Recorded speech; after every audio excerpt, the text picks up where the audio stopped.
Too Much Information is a production of iHeart Radio.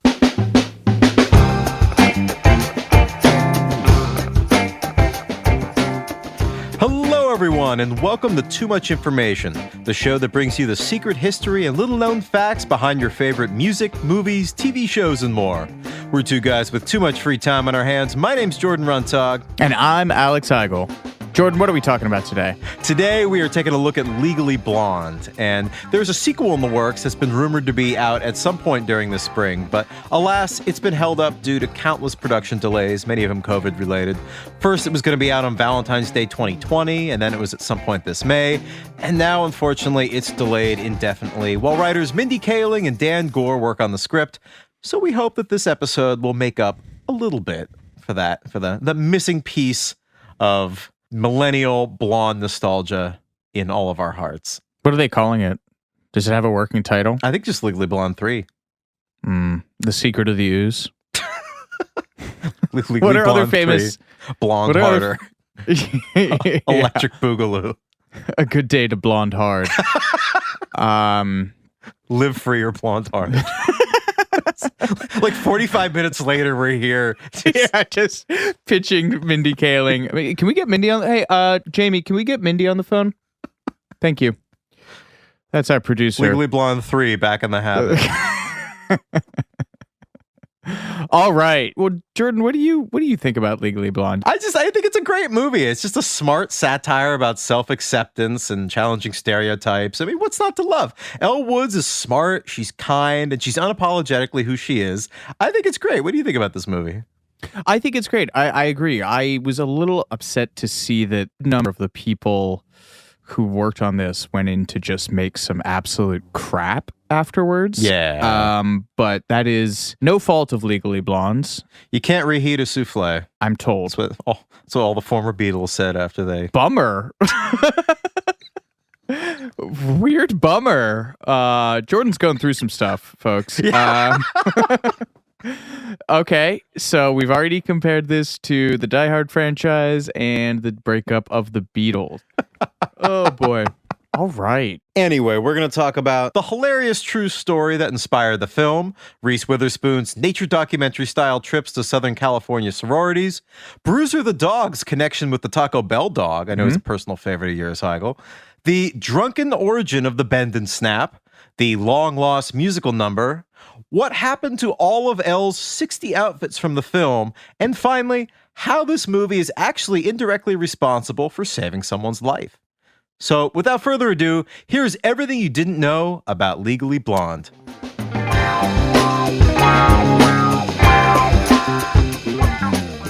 So, for many reasons, the producers of Legally Blonde couldn't have picked a better performer to play the part of Elle Woods, because not only is Reese Witherspoon supremely talented, but her background makes her uniquely qualified for this part, because she's an Ivy League-educated debutante. She's from an old family. She claims that she's descended from a man named John Witherspoon, who signed the Declaration of Independence. And though this hasn't been verified by the Society of the Descendants of the Signers of the Declaration of Independence, which is a whole thing, fairly certain that she definitely comes from some kind of like fresh off the Mayflower background, because she's like a full-blown Southern Belle debutante who actually had a society coming out party, which is this whole... Are you familiar with the whole coming out party phenomenon? I mean, I went to school in Virginia, but it was Northern Virginia, so we sort of got all of the debutantes who made it that far north. That's such a fascinating subculture. Yeah, run us down what a debutante is, Jordan. Well, the whole coming out party is something that's done when women in that socioeconomic strata reach a certain age, I think 17, where they're basically old enough to start dating.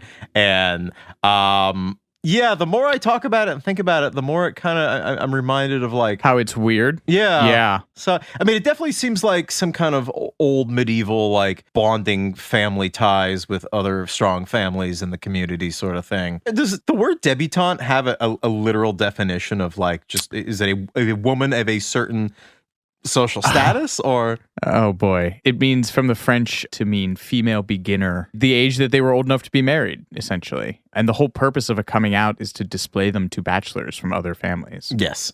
it's like a bidding. It's like they're on the auction floor. It's weird, and thankfully, I'm okay with saying that it's weird because Reese agrees. There's a quote where she said, "It's a bizarre subculture. I can't even really tell you what it's about, but I do think it's really similar to the sorority culture," which again, kind of in a funny way, sort of prepared her for playing the part of Elle Woods. She later goes on to say, "In hindsight, it isn't really indicative of who I am, and it isn't really representative of me, but you do a lot of things in high school that you don't really understand why you're doing them." And she's also said that she's considered going back someday and making a documentary about that whole debutante social scene, which I would be super interested in seeing. Yeah. I'm realizing that I generally like everything that she's involved in. I have no quarrel with Reese Witherspoon. I'm just coming around to that right now. Anyway. So in addition to having this kind of very storied family history, much like Elle Woods, she's also extremely smart. She comes from an extremely highly educated family. Both of her parents are physicians. And Reese herself went to Stanford to study English literature. But during her years there, she started getting more and more acting jobs, and she found herself being called away from class on a regular basis, which caused some stress with her parents. And as she later said in an interview, "It wasn't easy. I had to make a choice between Psych 101 and starring in a film opposite Paul Newman, Gene Hackman, Susan Sarandon, and James Garner. My parents didn't quite understand my decision, but to me, it was a no-brainer." She's talking about the 1998 movie Twilight, which is not to be confused with the Twilight. Yeah, the Twilight. Yeah, well said, Reese. Yeah, I mean, starring opposite any one of those people she named, but all of them. What an incredible cast for a movie that I have no recollection of. Yep, does not exist for me. So she said, "I never finished college, but I finished Legally Blonde," which is great. And you said that Olivia Newton said something similar about Grease, right? Yeah. Olivia Newton-John later said that she spent all of the years that you'd be in, high school, doing high school dances and proms and stuff, working in showbiz in Australia and England later on. And so Grease was her way of kind of having a little piece of that, which I always thought was cute. It's the next best thing. So, speaking of another college person, we have to talk about Legally Blonde, the book. I thought this was an original screenplay. It was a book written by one Amanda Brown, published in 2001, inspired by her real-life experience at Stanford Law, which she did not enjoy. Her dad, this is funny, her dad is named Jack E. Brown. He was a very prominent attorney. He specialized in high technology litigation and was once listed by the National Law Journal as one of the 100 most influential lawyers in the U.S. Wow. And his most prominent case was he represented Apple when they sued Microsoft in 1989 over Windows. It's called the Look and Feel case because they sued them over the icons, and the judge ended up ruling against Apple, holding that a visual element of an interface, for example, the recycle bin on the Windows screen, it only would infringe on a copyright if it looked exactly the same as another interface, i.e. Apple's trash basket. So you have a trash basket on Maps and you have a recycle bin on Windows, and Apple sued over that and lost. And the dad of the author of Legally Blonde was... Who did he represent on it? Oh, he represented Apple. Okay. He was on the unsuccessful side. Yeah. You win some, you lose some. Yeah. But I mean, to all intents and purposes, the woman who wrote this book, Amanda Brown, basically was Elle Woods. Her experience at Stanford Law was, as you said, not good. Yeah, she said, "I wanted to go to Stanford when I saw the mall." Again. It was hilarious. It was incredible. It's Elle. Yeah. So when I went for my interview, she said, "I checked out the Polo store. I checked out Neiman's. So I became myopically focused." She's very sharp, but still kind of stuck out for a number of reasons. One, she wrote letters to her friends on pink paper with a pink furry pen, kind of mocking her other classmates. Like she basically wrote the burn book from Mean Girls. Well, they were really mean to her because she was like Elle. She had this big, pink everything and this fluffy pen and everything. So she was just kind of like venting. She gave as good as she got. She called one of them a horrible Trekkie. But this is after the guy who just said, go home. This is the person said, go home and get married. So, yeah, like I said, she gave as good as she got. But 300 pages of these letters and her notes became the basis of the book, which she turned into a manuscript and submitted to lit agencies. And the pink paper won out in the end because her agent pulled this manuscript out of a slush pile of unsolicited submissions. Yeah, stuff that gets sent in. And it caught her eye because it was written on pink paper. What a lesson. Be yourself. Yeah. Do your thing. It will get seen by the right people for exactly what it is and who you are. I think that's great. Yeah, and she eventually left law school because she realized her true ambitions as a novelist. And she told the Stanford Alumni magazine at one point, law school helped me decide what I wanted to do. Right. But there is a darker side to this. I was reading about this. The authorship of Legally Blonde and a few other of Brown's works, another one called Family Trust, are murky. When the initial copyrights were filed for Legally Blonde and Family Trust, there's another woman's name listed, Bridget Kerrigan Thomas. This woman's dad, I believe, was also at the firm that Amanda Brown's dad was at. So they knew each other.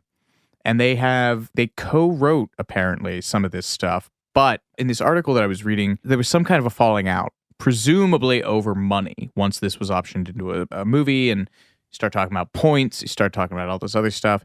And the presupposition in the piece is that Brown paid off Kerrigan to kind of stop making noise about it. 20 grand was a figure I heard floating around. And NDAs were apparently signed, so like nobody actually can talk about it. But it was a fascinating little slice of Arizona life. She may not have graduated from Stanford Law, but it sounds like she got some good, exactly. legalese. Wow, that is interesting. I didn't realize that. Wow. I wonder, you know what it was? I wonder if they were friends and she was the person that Amanda Brown was writing these letters to, and their correspondence, it was like the back and forth that became the basis for this book. And then the friend she was writing to, this Bridget person, was like, well, wait a minute, half of these letters are mine. It's a back and forth. And that's why it got messy. Yeah, I don't know. That's interesting. On to happier pastures, Jordan. Yes. Amanda Brown, as I said earlier, she created the character of Elle Woods basically as a cartoon version of herself. And she named her Elle after Elle magazine, of course. But many of the incidents in the book and later the movie were taken from real life. Case in point, the scene where the character Enid says she's a liberal feminist who believes that the university is trying to oppress its female students with its subliminal messages of patriarchy with the word semester. Instead, she believes the word should be changed to Sylvester in order to be more inclusive and respectful to women. That was based on a real incident when I guess Amanda Brown at Stanford was trying to make friends, and she went to a meeting of the women of Stanford Law, and she heard this whole Ovester thing, and she started laughing because she thought they were just joking, and she realized that, this is a quote from her, I realized everyone in the room took it very seriously, so I didn't make any friends there.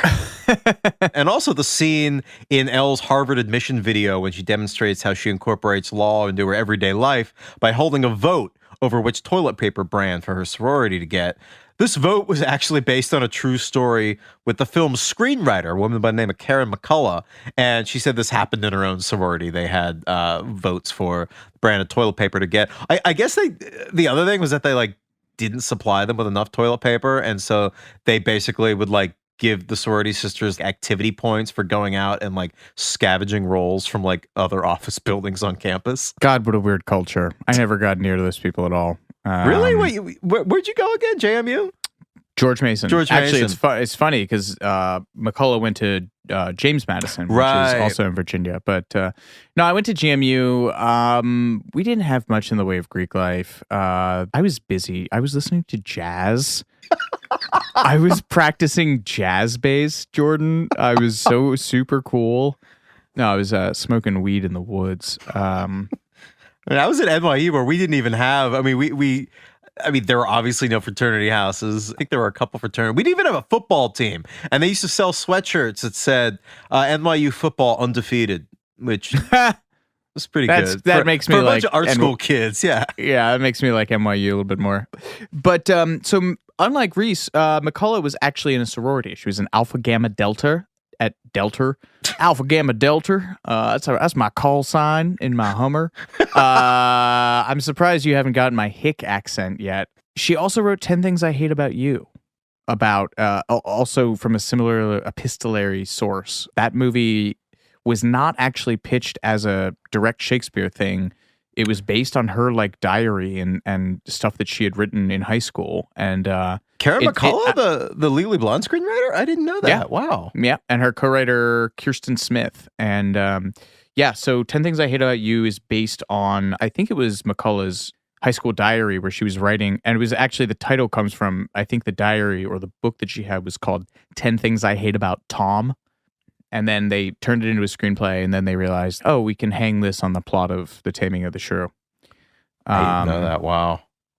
Yeah. And so two beloved millennial school basic taking directly from the really writer's diaries. That's really cool. knocked it out of the park. Yeah. And so you just mentioned, she said she told the James Madison University magazine that her sorority was denied our toilet paper. So Why? I offered my sorority sisters activity points for stealing replacement rolls from the administration building.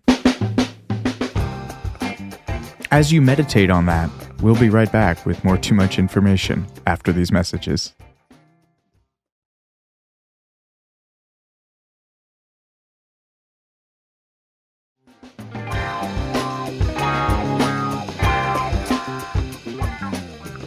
So the manuscript for Legally Blonde, this is really interesting. It was sent out to both book publishing houses and film studios on the same day. This is according to author Amanda Brown. That's rare. It was rejected as a book at first, but it sparked a bidding war for the movie rights, and MGM ended up coming out on top. And I think you mentioned this earlier. Sounds like the book was self-published initially, and then after the movie came out and it became a huge deal, then it got picked up by a publisher and became, a bigger deal. And for the director, MGM hired a first-time 25-year-old Australian filmmaker named Robert Lukatic. Please tell us about the film that got him hired on this. Yeah, it's interesting because, again, he had never made a feature film before. The only thing that was on his resume was this 12-minute musical comedy short called, I have to say this carefully, Tiziana Bubarini, about a supermarket checkout girl whose coworkers bully her because of her hairy upper lip. And this was a short that was screened at the Colorado Telluride Film Festival, and it was so well received that he had an agent, a manager, and a studio deal within 40 minutes of the screening. Isn't that's good Lord? I went to film school, and that's like the kind of thing that you just would dream about. Yeah, that's nuts. I was just tell us a little bit about this guy. Yeah. Oh, well, boy, downward spiral. I mean, maybe not. He's probably made more money than God doing this kind of stuff, but he had just became a complete yeoman, doing the sort of ditch digging work of the aughts era rom-com glut. Win a Date with Tad Hamilton, Monster-in-Law starring Jane Fonda and Jennifer Lopez, The Ugly Truth, Killers, Drek. Yeah, so checkered past. From the heights of Tiziana Bubarini to the lows of Gerard Butler rom-coms. Whither Robert Lukatic. But we do have him to thank for getting Reese Witherspoon in the role as Elle Woods. Yes, because initially, the studio wanted Tori Spelling, which I can actually totally see, but she declined. Yeah. And this is all really ironic because according to the script, Tori Spelling's house was across the street from Elle Woods' childhood home. And I don't know if this was added in afterwards as like a joke or if it was a reference to Aaron Spelling's gargantuan house, which is the largest house in Los Angeles County. And we talked about this on the Full House episode. It set the record for the most expensive home ever after being sold to petrol heiress Petra Ecclestone in 2019 for $120 million. Yeah. So I don't know if that was just like a joke about the almost casting, or just Elle Woods is the neighbor to the biggest house in Los Angeles, and just a way to telegraph that she comes from obscene wealth. Maybe a little bit of both. Who knows? Next in line after Tori Spelling, Christina Applegate, which I can also totally see, but she also turned it down. And as she would explain to Entertainment Tonight in 2015, she was really wary of playing another stereotypical ditzy blonde character after all of her years on Fox's Married with Children, basically playing that same role. And she later regretted it. She said, what a stupid move that was, right? But then again, Reese deserved that, she said. She did a much better job than I ever could. So that's her life. That's her path. The alternate casting for this also just goes down the list of who's who female actresses in the late 90s. Charlize Theron, Gwyneth Paltrow, Alicia Silverstone, Katherine Heigl, no relation, Mila Jovovich, Jennifer Love Hewitt, another brunette I had an enormous crush on as a child. Yeah. And the producer for this movie, Mark Platt, who there's a funny anecdote about him later, he pitched Britney Spears at one point. I guess his kids were into her, but McCullough shot that one down. I love this. Jennifer Coolidge said she'd heard rumors that Courtney Love was up for the role that she plays in the movie, which seems wildly mismatched. But Kathy Najimy as well, which would have been great. Kathy Najimy's hilarious. Courtney Love, apparently, and we'll get to this a little bit later, I guess an early version of the script was a lot different and was a lot more, it was described as basically being in the like gross out American Pie, old school type realm. So with Courtney Love in that version of this movie, I could almost see that. Sure. Yeah. I'll buy that. But yeah, as if that laundry list of actresses was not enough to convince you, turns out the studio did not want Reese, and Reese also didn't want Legally Blonde. Yeah, it was this director who, before he was put out to pasture making a mid-2000s rom-com dreck, he pressed for Reese Witherspoon to play Elle after having watched her act in the movie Election, which I just saw recently for the first time in a long time. That is a great movie. Oh, it's fantastic. He said, I wanted someone with gravitas and brains, but the studio MGM really didn't want her, actually, because of the movie Election, because she played a character that was pretty much the opposite of Elle Woods, which seems weird to me because she'd also done Cruel Intentions and she'd also done Pleasantville, which seemed perfectly in line with Legally Blonde and Elle Woods. And, you know, in addition to the fact that she's an actress and conceivably could play different personality types. Yeah. But, yeah, it's just weird to me that they really were resistant to her. But in Reese's words, the studio thought she was a, quote, shrew. And this is in an interview with The Hollywood Reporter in 2015. She said, my manager finally called and said, you've got to go meet the studio head. I was told to dress sexy. Oh, yeah. So she adopted a fake Valley Girl accent and answered questions about her life in a sorority, which never happened. But she made up stories about a wild youth involving mixers and formals and clam bakes and all this other like Southern sorority stuff that is a complete fiction. But she convinced the studio head that she had sufficient experience to pull this all off, which I just find all of this so deeply offensive. Yeah. But and at the end of it, she goes, acting! She later said, oh, I've heard it all. I've been told that I'm not sexy enough, not pretty enough, not smart enough, and even that I'm not tall enough to get a specific role. And yes, I've been told that I was too blonde, which essentially means all of those things rolled into one. So making Legally Blonde was my own private campaign against a lot of prejudices and stereotypes. But as you said, she actually initially didn't want to do this because this was just a few years after Clueless, and she was worried that it would come across as like a lame knockoff of that movie. But the producers eventually convinced her by telling her that they envisioned Elle as a role model for little girls to watch and think, I can do anything. And Reese had just given birth to her daughter Ava around this time, so that was a very powerful motivator. She wanted to be both a role model for her daughter and many other daughters too. But it's kind of sad because this shoot was actually kind of a slog for Reese because Ava apparently kept her up all night screaming and throwing up and stuff. And so she had to be on the set at like 7 a.m. And she would later say, you're supposed to be this bubbly, energetic California preppy who's smiling all the time. And I kept thinking, I'm going to kill myself. I'm going to kill myself. I'm never going to make it. But she did. And we were all the better for it.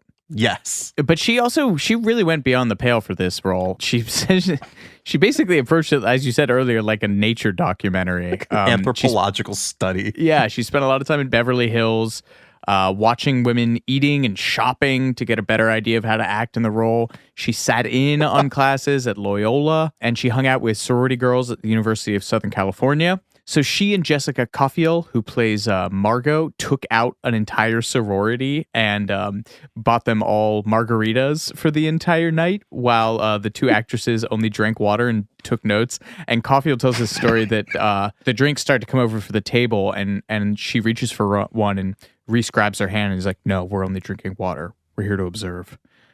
Which feels a tad creepy to me. But yeah, she picked up stuff from the sorority people. Yeah, it's like Jane Goodall being like absorbed into this community of. They taught her little phrases and mannerisms, and one of them was that instead of saying "what's up," you apparently have to say "wasabi" because they identify as the quote sushi crowd.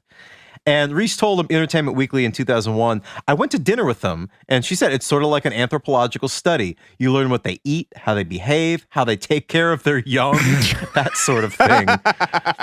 Seriously, though, I've learned that people don't know what their worst characteristics are. It's inherent in our nature that we don't know what in ourselves is abhorrent to other people. So it's really easy to infiltrate people's lives. They showed all sides of themselves. This is Hannibal Lecter talking to Clarice. Good Lord, Reese. My God. Very, very seriously. I'm frightened by her now. Harvard wasn't even Elle's intended school. This is funny. The number of schools that refused to participate in this to production. participate in this, yeah. I mean, it kind of makes sense. Yeah, I mean, Elle's big goal in the movie is famously to go to Harvard Law after she's dumped by her scumbag boyfriend who doesn't take her seriously. And in the original version of the script, Elle wanted to go to Stanford, like her creator, Amanda Brown. But Stanford's admission disapproved of the script and how they were worried they'd come off in the film, which makes sense. So then they were going to go to the University of Chicago, but they also refused, specifically because of the scene where Elle's professor makes advances towards her, which, again, makes a lot of sense. I can see why your school would want to be associated with that. But Harvard was apparently fine with all this. And what makes this really interesting about Elle going to Harvard is that Mark Zuckerberg started his freshman year at Harvard in 2002, at the same time Elle was starting her second year of law school. She was the class of 2004, which means that she's conceivably one of the very first Facebook users back when it was just restricted to Harvard emails. So that's interesting. Something, yeah. That's something. We're getting somewhere. Harvard allowed their name to be used, but they did not allow production to shoot in their hallowed halls, which they kind of famously don't like to do.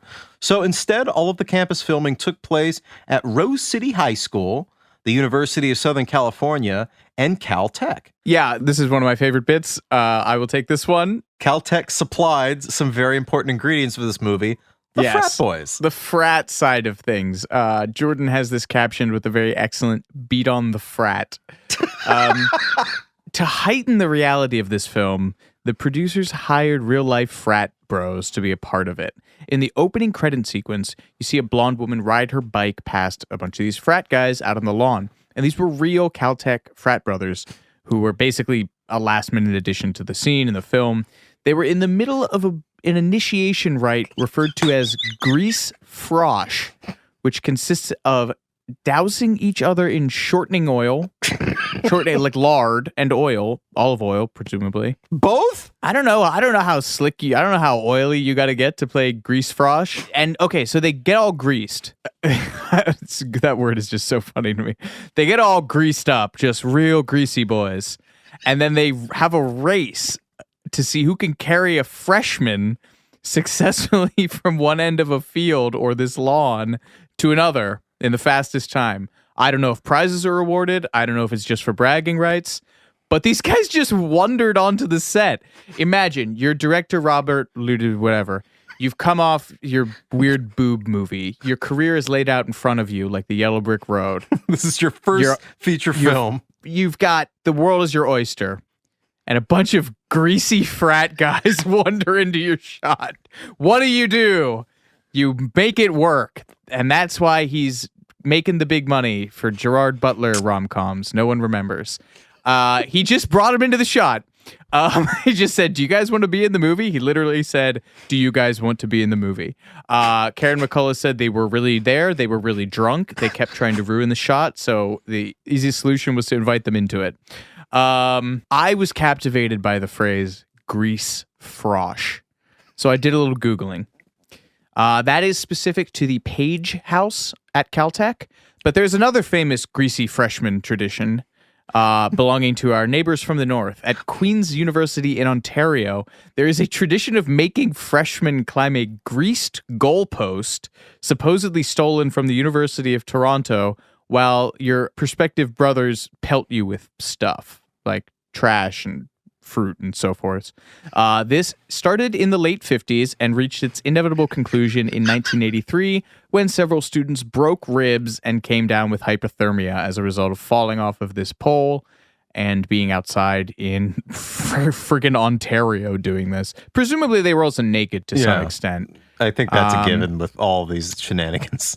I think the hashtag for this episode should be greasy freshman. Grease frosh. Yeah, hashtag grease frosh. Anyway. More on to college. While we're talking about college, like campus life, Jordan. Yes. So shooting on a real college campus was definitely easier than doing it on a backlot, despite your errant, drunk frat bros, greasing men wandering into your shot. But the film was supposed to take place in early fall in Boston, where it's nice and cool. This was Los Angeles. It was hot. And Reese later said that she was sweating buckets in her belted sweater with the shirt buttoned all the way up. And then she had the opposite problem when they were filming the scene where Elle gets dumped by her boyfriend, Warner. It was unusually cold that night in Los Angeles, and they had to CGI out the air coming out of her mouth, which is up there with like rotoscoping Neil Young's like cocaine out from his, yeah. That sounds really tedious and really awful. I love when they have to fake stuff that's shot in California and other places, because what it usually entails is people carrying bags of leaves around. In Halloween, which is set in Illinois but shot in, I think, Pasadena, they literally had like a few garbage bags of leaves that they would scatter into shots, because there's also like palm trees in the shots too, and then they had to go around and gather them back up and preserve them in the wood. Probably. Yeah, so they also had to do this for Legally Blonde. Like they had to paint the tree like leaves brown, and they would have people up in the trees and dropping them as the people passed into the shot. I love it. The movie business, folks, where dreams come true. That being on your IMDb. Yeah. Through Leaf leaves, Wrangler. Yeah. Is that a union gig? Okay, let's get into Warner Huntington III, played by Matthew Davis. Yes, we mentioned the really quite brutal breakup scene a moment ago. Man, Warner Huntington III, what a great millennial villain, spineless, arrogant. He dumps Elle because she's too much like Marilyn Monroe and not enough like Jackie Kennedy, which is offensive for so many reasons, not least of which Marilyn Monroe was a brilliant, well-read woman, and the whole dumb blonde thing was a character, much like Jane Mansfield and Diana Dors and all these famous blondes in cinema, all supremely intelligent women. I love Marilyn Monroe so much. Have you ever heard that story? One of my favorite Marilyn Monroe stories, little tangent, but I just love the story so much. She was out walking early one morning. Have you ever heard this with a friend of hers? No, go ahead. It was early one morning, like people were just leaving to go to work, and she was out walking with a friend of hers, and no one noticed. It was Marilyn walking down the street. It was the strangest thing. It was just like she could kind of move around. And her friend commented on this, and Marilyn said, do you want to see her? Do you want to see Marilyn? And her friend said, yeah. And she just completely, just with minute body movements and just slight changes in the way she carried herself, all of a sudden, it was just absolutely, she was just electric. Everybody noticed her. All of a sudden, all the heads turned. She didn't do anything, very visible or obvious. It was just this slightly different way she carried herself and a slightly different energy. I just thought that was so incredible. That's great. I just think that shows her brilliance, that she could just turn it on like that. I just think that's so interesting. Really interesting one. There's a new documentary on Netflix called, I think it was something like the Marilyn Monroe tapes or something, and just about her inner life. It's very interesting. I always liked her. Anyway, I want to clear that up. I hate it that he said that to her. for a bunch of reasons. But I love we Marilyn. appreciate the advocacy. Yes. But yes, the character of Warner Huntington III was played by actor Matthew Davis, who says he based his performance on then presidential candidate George W. Bush. Actually, this movie was filmed in the midst of the whole voter recount crisis, so fun times. Yeah, great. Moving right along. Yeah. Matthew Davis had something of a rough time on the set because he apparently had a huge, long-standing crush on Reese Witherspoon, like dating back to when he was a teenager and he'd seen her act in one of her very first roles, a movie called A Far Off Place. And so this was like a deep-seated thing. And he was extremely nervous. And in his own words, he was just a bumbling idiot on the set, to the degree that the producers had to pull him aside and ask him if he was all right, and basically told him to get it together. And so eventually he could bear it no longer, and he confessed his crush to Reese, who at the time was married to Ryan Phillippe. And according to Matthew Davis, her reaction to him coming clean was cordial but professional. She was like, "That's so sweet. Okay, let's work on the scene." Oof. Which, I mean, I guess I don't really know what I expected her to say, but Yeah, we call that down bad on Twitter. This guy, and then what? He immediately redirects all of his attention to Selma Blair. yeah, I guess he immediately, I guess his rebound crush was on his co-star Selma Blair. And he said in 2017, "I developed a crush on her at the time, but she was with someone else too. I think she was dating the guy from Rushmore," actor Jason Schwartzman. "But he was coming around and I was kind of like, who's this guy?" So yeah, Matthew Davis striking out left and right on the set of Legally Blonde. Damn. You mentioned Ryan Phillippe. I think this is so funny. Alana Ubach, who plays Serena, says that she pitched Reese the idea of having Ryan Phillippe in the movie as a Judge Judy style celebrity judge. and she was like, "Yeah, we can have him on billboards, and it can just kind of be like an Easter egg in the film to have your husband be this celebrity judge in the world of the movie." And Witherspoon replied, "Alana, no one's going to believe that my husband's a judge. Are you kidding me?" Reese Witherspoon just murdering people left and right. Then and there, you could tell weren't going to last. Yeah. Speaking of Selma Blair played the role of Vivian, Elle's rival for Warner's affections, but they come around and end up as friends. The role was originally offered to Chloe Sevigny, New York it girl Chloe Sevigny. She told the Daily Beast in 2014 that she turned down the part to do a thriller called Demon Lover, which was shooting at the same time. Folks, Demon Lover? Anyone? She later admitted that she regretted the decision, obviously, saying that she didn't realize the potential of Legally Blonde at the time. I saw that you wrote this, and I went to my Demon Lover, the internet, and this movie sounds batshit. A French corporation goes head-to-head with an American web media company for the rights to a 3D manga pornography studio, resulting in a power struggle that culminates in violence and espionage. Also stars Gina Gershon. So that's Demon Lover, 2002, the movie that Chloe Sevigny turned down Legally Blonde for. Anyway, Reese Witherspoon and Selma Blair were friends after doing Cruel Intentions together a few years back, and Reese told Entertainment Tonight while on the set in 2000 that she lived across the street from Blair during filming. She said she'd come over. When I'd get locked out of the house, she'd have my key and stuff. So we're really close, and it's been great because we get to hang out. She's been my friend since Cruel Intentions. I would act with her any day. I love that. I love stars being friends in real life. That's my little movie treat, just for me and many others. Speaking of movie stars, finally, we get to talk about Bruiser. Yes, I know you love movie stars being friends in real life, but there's something that I know you love even more than that, and that's Taco Bell. But yes, speaking of Elle's nearest and dearest, we got to give a shout out to her Chihuahua, Bruiser, whose real name was Mooney, and Mooney was kind of a star. He starred in a music video with Cher, as well as in episodes of the TV show Three Sisters and Providence, but he lived with the Taco Bell dog, whose name was Gidget, and he died in 2016 at the really very old age of 18. I thought that those small dogs tend to not live very long. Small dogs they do live live a long longer. time? Big dogs are the ones, like Great Danes only live like 8 years. Gidget, voiced by Carlos Alazraqui, apologies. He also voiced Spyro the Dragon and Rocco in Runtag's Modern Life. Wait, the voice of the Taco Bell Gidget. dog Yes. is the voice of Rocco. Yes. What? Yep. I didn't know that until this very moment. I'm And glad. Deputy Carlos from Reno 911. Oh, and Mr. Weed from Family Guy. Yeah. So, yeah, I love doing this voice actor stuff because then you just find out that this person has been in like 10,000 different things. Yeah, so we nodded a little bit earlier about this film was kind of made and greenlit sort of in the gross out comedy era.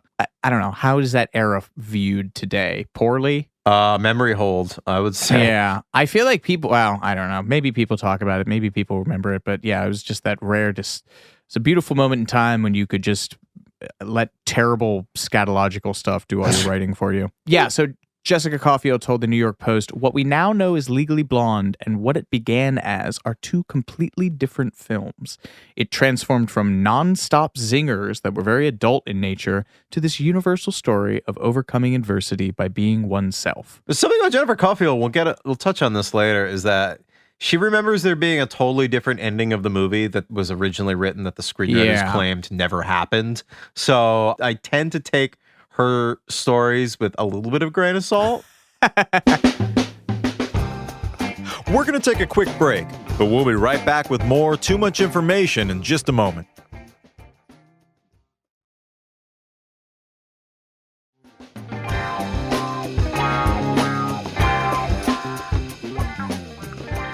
Time to talk about probably the most iconic part of the film, which is the bend and snap. Yes, and as with the best things in the world, came about one night in a bar after work. Screenwriters Karen McCullough and Kirsten Smith were trying to work out a B plot for the movie. They were pitching all sorts of other crimes. It's a legal movie. Another crime would be a good idea, like Jennifer Coolidge's store being robbed, and nothing felt right tonally. It all just felt too dark for a movie that was, really pretty light. But producers really wanted to give Jennifer Coolidge more to do, and she's Jennifer Coolidge. Why wouldn't you want her to do more? And that's when McCullough posed the immortal question, what if Elle shows Paulette a move she can do to get the UPS guy? And suddenly they're both on their feet at this LA bar demonstrating what would become known far and wide as the bend and snap. And as Kirsten Smith put it, it was a spontaneous invention. It was a completely drunken moment in a bar. And it's, as you said, it's gone on to become one of the most beloved scenes in the movie. But what we now know is actually an abbreviated version of what was supposed to be a full musical number, which I'm really fascinated by. The cast apparently spent a month working on a whole song and dance version of this nail salon scene. And Heigl, who was it choreographed by? Tony Basil. Mickey. She did all these sorts of movies in the 60s with Elvis. I think Tony Basil's amazing. She's a legend. I love her so much. She's known widely for Mickey as like a kind of one-hit wonder, but first of all, she's from Philly. I didn't know that. Yeah, and she just did everything. She did the Monkees film Head. She's in that. She's in Pajama She's an Easy Party. Rider. She's an Easy Rider. Yeah.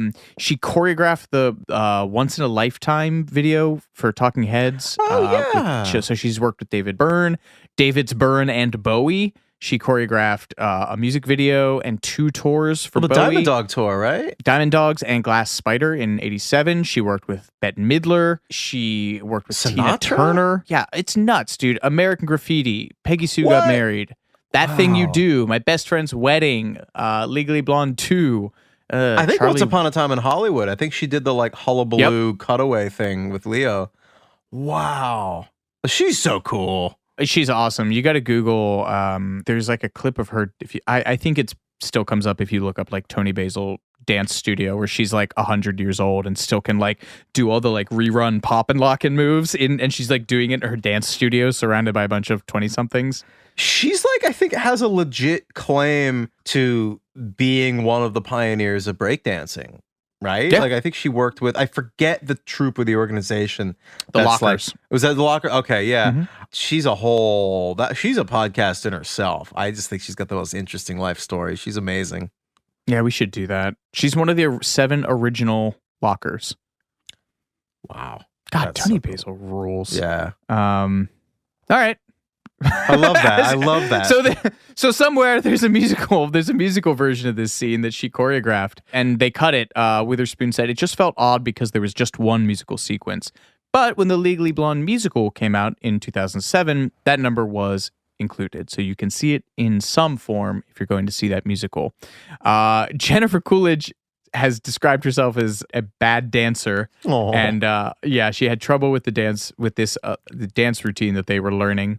And Tony Basil got brutally honest with her at one point. She said, "Jennifer, you need to learn this dance number and do your very best, because even if you're trying to do your very best, you will still be the worst." Oh, I love it so much. Yeah, the notion that this movie was like semi-musical is kind of interesting to me, because the other thing that this producer had done right around this time, he's gone on to do a boatload of stuff, a guy named Mark Platt. He had done Josie and the Pussycats.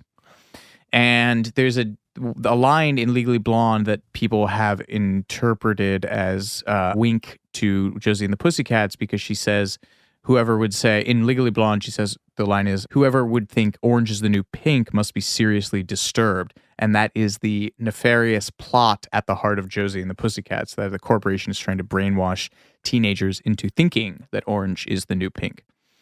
So, but speaking of Jennifer Coolidge. Yeah, my favorite part of all the Jennifer Coolidge stuff is that she apparently loved the UPS guy for real, which is adorable. She told the New York Post, "I had a crush on Bruce Thomas, who played the UPS man, but he was married and had a beautiful wife and children, so I had to shut that off.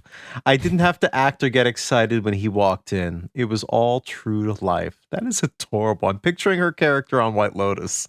Oh, yeah, she's really the best. You know who's also the best? Raquel Welch. Heigl, lay your Raquel Welch anecdote on us.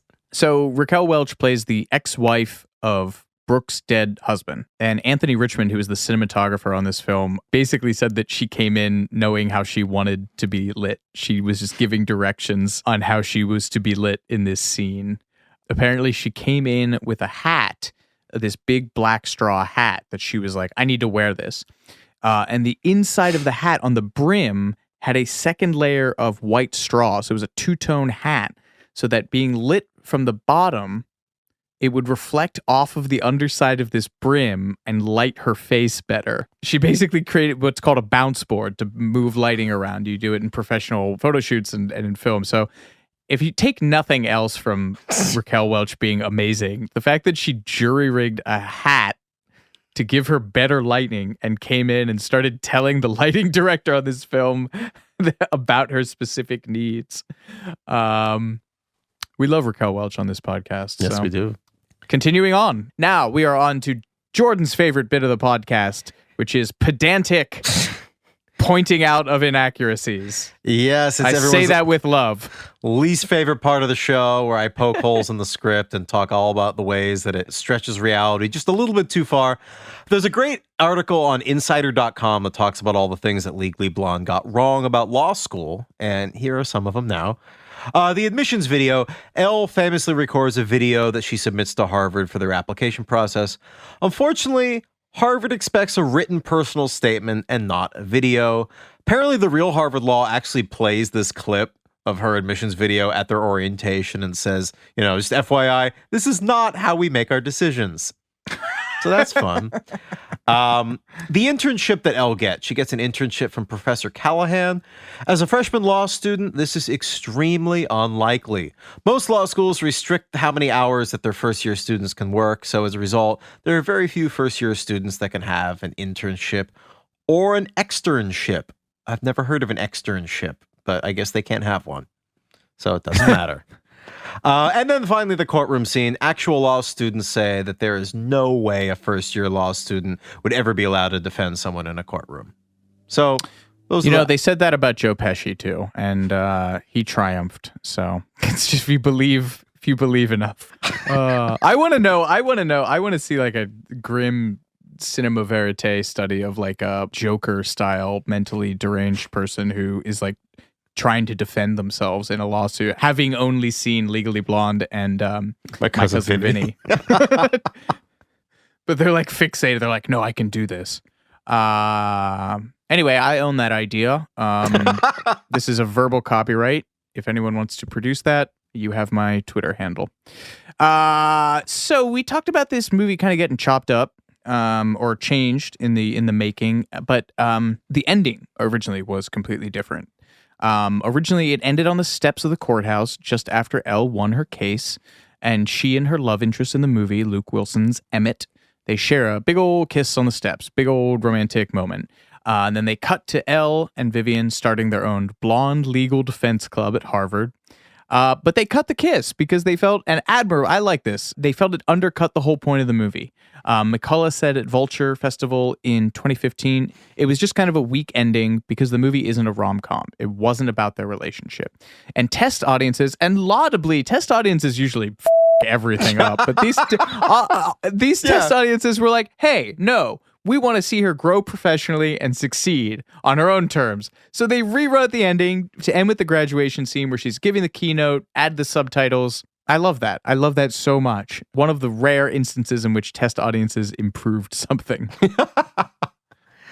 I guess there was Reese has some on-set photos from this lost ending on the steps of the courthouse, the kiss, that she posted on social media for one of the anniversaries of Legally Blonde recently. So you can see glimpses of it, but unless it's a special feature on one of the DVDs or something, yeah, I think it's a lost scene. But, and we alluded to this earlier, there was rumored to be another ending in this movie. That is, if you believe the tale told by two actresses and not the screenwriters. The actress Jessica Caulfield, who plays the sorority sister Margot in the film, she gave an interview to the New York Times in 2021 for their extremely thorough anniversary piece. And in the story, she described an alternate ending to the movie that suggested that Elle and Vivian were more than friends. To quote Caulfield, the first ending was Elle and Vivian in Hawaii in beach chairs, drinking margaritas and holding hands. The insinuation was either they were best friends or they'd gotten together romantically. And another actress, Alana Ubach, who you mentioned earlier, plays Serena, claims to have seen the same ending, but the screenwriters say that the scene never existed. Karen McCullough told Entertainment Weekly, "It made me sad to see people mourning something that never existed, and being sad that it was taken from them. So I want to clear that up. Don't be sad. Never existed." Speaking of stuff that didn't make it into the film, apparently they wanted to have Judge Judy in here, which is when the aforementioned attempt to get Ryan Phillippe in as the judge failed. And yeah, so there's some funny things that have trickled out about the like sort of originally raunchier cut of this movie. Jessica Caulfield says she remembers one line that got cut as Serena saying, "What's the one thing that always makes us feel better no matter what?" And the answer is cunnilingus. So that feels out of place in the finished product. But so this is wild. A lot of this material that was actually cut was from the actress Tane McClure, who plays Elle's mom. And it's funny that all the raunchy stuff that was cut came from her, considering how she got the part. The casting director for Legally Blonde is a guy named Joseph Middleton, and he had cast her as a stripper in the movie Go. So she said that when she went to the Legally Blonde audition, he was like, "Hey, I recognize you. I don't know where it's from, though." And she says, "I'll tell you after the audition." So she auditions, and she tells him, "You cast me as a stripper in this movie." And he said, "Oh, good thing you told me afterwards. I would not have cast you." Getting back to the original point about the end of the movie, test audiences didn't like the original ending, so producers had to film a new one at the very last minute, and I mean very last minute, because the cast had already moved on to new projects. And so this new graduation scene where Elle's giving the keynote address was shot in England, where she was filming The Importance of Being Earnest. And funny enough, both Reese and Luke Wilson wore wigs in the scene because Reese had cut her hair shorter to be in the movie The Importance of Being Earnest, and Luke had shaved his head for the Royal Tenenbaums, as we previously discussed. Yeah, the line that he says, "How do you think I'd look with blonde hair?" has been interpreted as a nod to Owen Wilson, who is his brother, who is blonde. I actually did. I never put that together. And so, the opening sequence of the movie, when you see Elle brushing her hair from the back, that woman is a stand-in because it was shot after they shot the movie and Reese had already moved on. But Reese had 40 different hairstyles throughout the movie, which is a new one in almost every scene. Director Robert Luketic referred to her ever-changing hair as the hair that ate Hollywood. She also had 30 scarves and apparently 60 outfits. And Reese got to keep Every damn one of them. Good for her. She made out like a Power bandit. move. Yes. She had it written into her contract that she got to keep all 60 of Elle's outfits. Now, I have to admit, I don't know if that's both Legally Blonde 1 and 2, or if that's just counting Legally Blonde 1. Jamie, can we get the wardrobe people from Legally Blonde 1 and 2? And 2, on the phone? yeah, get 2 just in case, yeah. Thank you. In an interview with Hollywood.com, she admitted that she obtained all this wardrobe not really for sentimental reasons, but more to keep them from being sold on eBay. She said, "It really bothers me. Imagine some sicko in Wisconsin smelling the seams. She's not wrong. No. That's what would happen to that. It creeps me out, so it's all in my closet, and one day my daughter can play with it." And like I said, she had got all the outfits from the sequel, Legally Blonde 2, Red, White, and Blonde in 2003.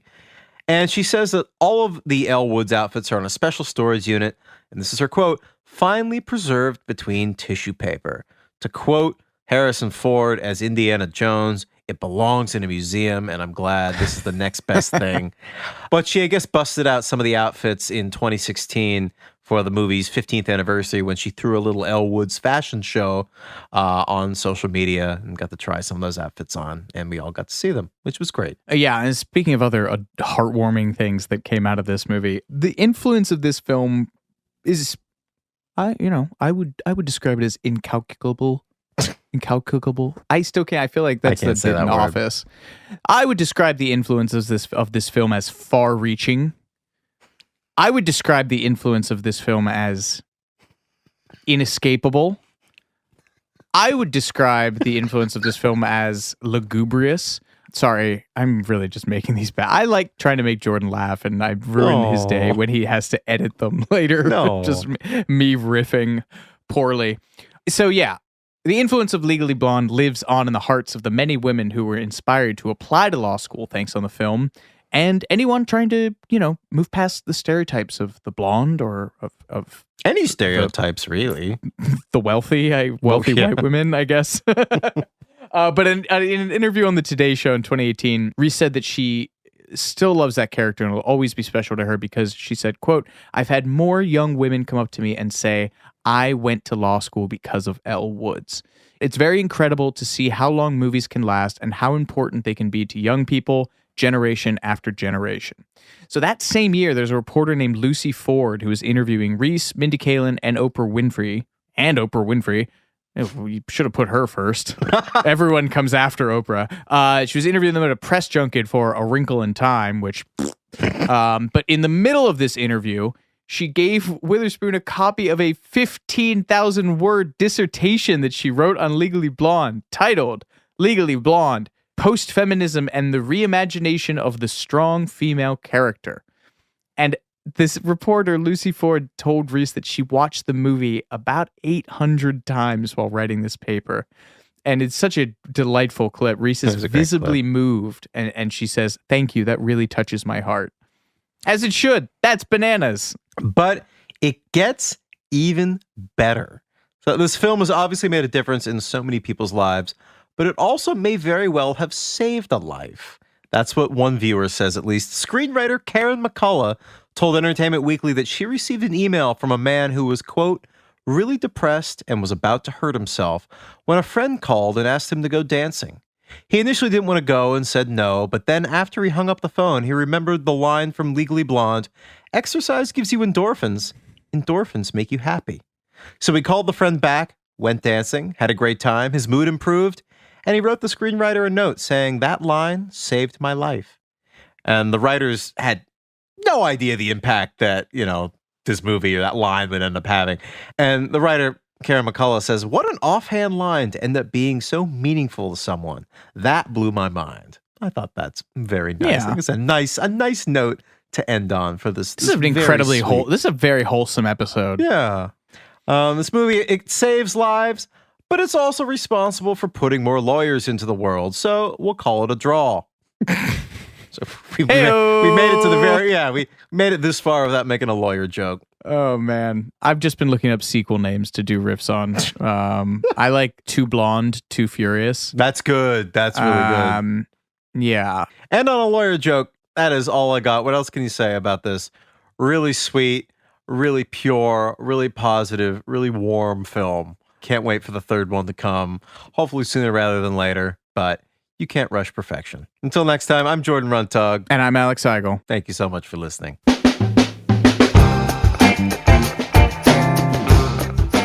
Too Much Information was a production of iHeartRadio. The show's executive producers are Noel Brown and Jordan Runtagh. The supervising producer is Mike Johns, The show was researched, written, and hosted by Jordan Runtagh and Alex Heigl.